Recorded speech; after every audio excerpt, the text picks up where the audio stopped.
Welcome to Right on the Money, the weekly talk show with interviews you can use to help you maximize your money and optimize your financial future. Before moving forward with any of the ideas discussed on the show, always consult your financial advisor, insurance professional, or tax consultant. Looking for financial help or a second opinion? We can help you in your search. And now, your host of Right on the Money, syndicated financial columnist and money color commentator, Steve Savant. In this segment, we're talking about who should consider having an estate plan with estate planning attorney Elizabeth Westby. You know, I kind of getting out of these last two segments that maybe everybody, pretty much, I'm looking at middle America and up should be looking at this. Maybe everybody, but I'm just saying they really should look at it. A lot of times we look at the unified credit. I think the first $10 million, the government doesn't get involved with taxing any. They say, well, I'm not even close to that. Why should I go out and get a big estate plan, hire an estate planning attorney for costs and trusts and irrevocable life insurance trusts and all these things that come online when I'm really a basic person? But we talked about this. Let's go to the first one.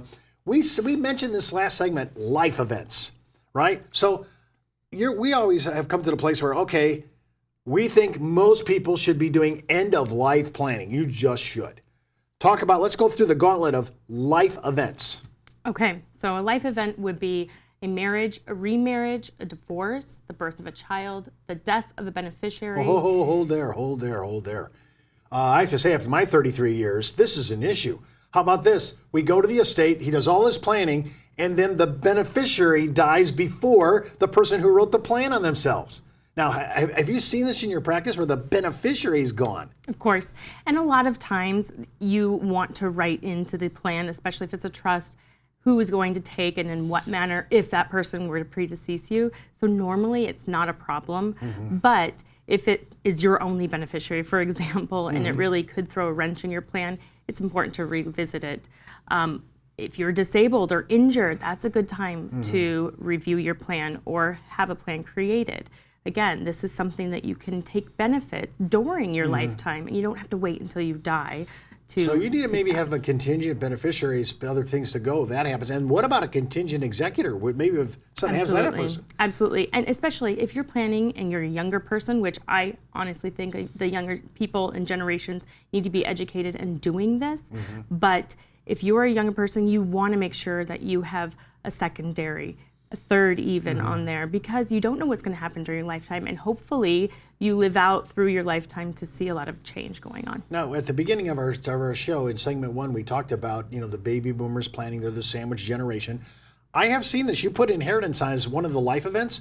I've seen where we're going along, and that was not incorporated in the retirement plan. It certainly wasn't put in the wills and the trust, and all of a sudden, their parents died. The Korean and World War II people died, and they gave them inheritance to their children, and all of a sudden I have another whole amount of assets that I have to account for. Absolutely. It's a huge portion, and some people don't see it coming, like you're stating, and so when you have that surprise, it's best that if you already have a plan created, you can simply revise it and fit this into it. If you do nothing, then you're running into issues again with probate and looking at perhaps this money going into the wrong hands. Okay, now as we said in the segment, I pick my executor, I have my attorney, I have backup beneficiaries if I need them for contingent, I have a backup for my executor, I've got my plan in place, and every time I have a life event, I need to make a call to my attorney telling him what that event or her what that event was. Yes, or like we said, just review it every couple of years. Have it on your plan to review it. Just do it as normal case in business. And that way you won't have to remember, because honestly, when we have life events, the last thing we're thinking about is, oh, I need to go to my attorney and check my estate plan. I realize that, but it's a good time when that happens, if you haven't created it, to go ahead and do that. Unfortunately, most of the times, it's after someone has experienced a crisis in their own life with a loved one, where then they see the benefits of having a plan. Well, I have to tell you, we've been talking about Prince's passing over the last couple of weeks, and how influential is Hollywood or Rockendom when they die, when somebody dies, this all comes up and people go, all of a sudden I start getting calls. Some of our registered reps get calls. All of a sudden some of my attorneys and some of our CP tax attorneys, all of a sudden they're getting calls. You know what, I put it off long enough.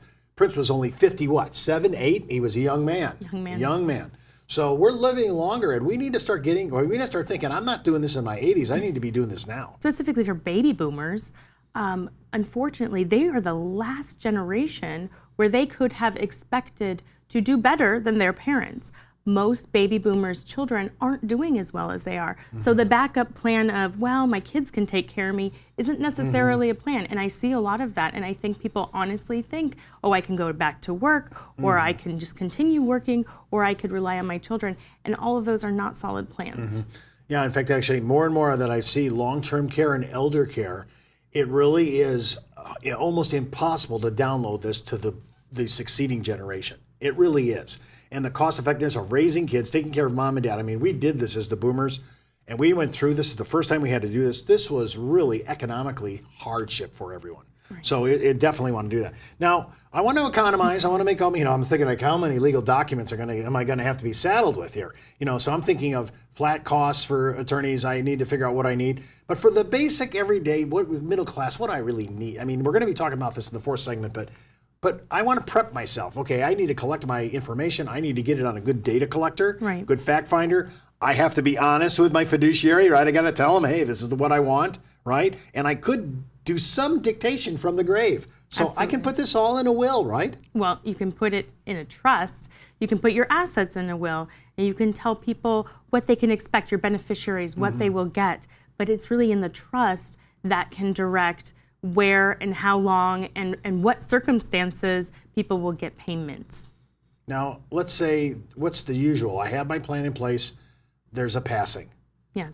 From the time that we pass, and I have good docs, and everybody's reviewable, there's no argument, when can I start to make distribution of my assets?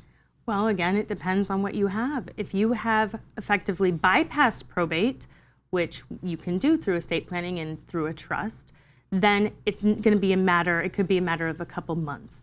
Just making sure that your successor trustee takes over and make sure that they can qualify all of your assets and get their hands on them and then distribute according to your plan.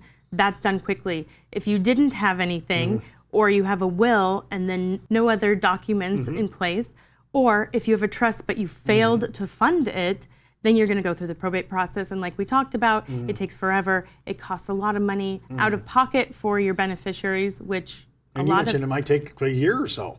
It may take 2 years. Oh. It could take even longer than that. And if your beneficiaries don't have the money to do it, then they won't. So all of your money will end up eventually going to the state. Okay, but if we do our job here, we could be 60, 90 days out and done. Yes. Okay, all right, that's our goal. That's our stated goal. All right. Yes. So, again, boomers just got used to doing retirement planning. We still have about 2/3 of them that aren't there yet. But now we're adding on end-of-life planning, which could be healthcare directives, could be guardianship of your person, could be two different people. We're doing how we're going to be treated at our funeral. We could even dictate, hey, I don't want to be cremated. Apparently, I guess I want to be traditional. Absolutely. I could make all these decisions. So flexible. You can also account for your pets, for goodness sakes. I get a lot of people who are very interested in their pets and consider them loved ones, and they want to plan for their pets. Horses, parrots, pets that last a long time. You can plan for your children's education. You could plan for your grandchildren's education. And you could speak the specifics of that and have the protection of the trustee, making sure that they're going ahead and following your plan exactly how you specified it. Interesting that we're now, the boomers, may be the first generation where we're doing 4 generational planning. I mean, think about that. By the time we become grandma and grandpa, and our grandkids are already born, it's conceivable based on longevity revolution, the mortality, all the expansion of human life right now.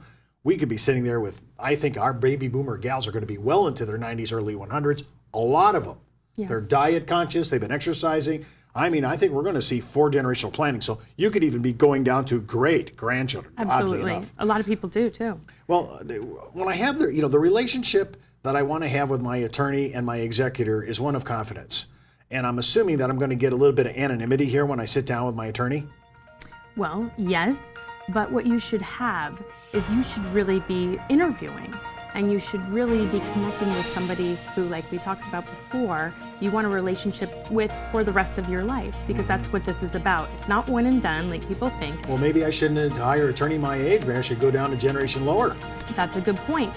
But there's always attorneys who continue their businesses after they pass. So as long as they have a succession plan for their business, then you're fine.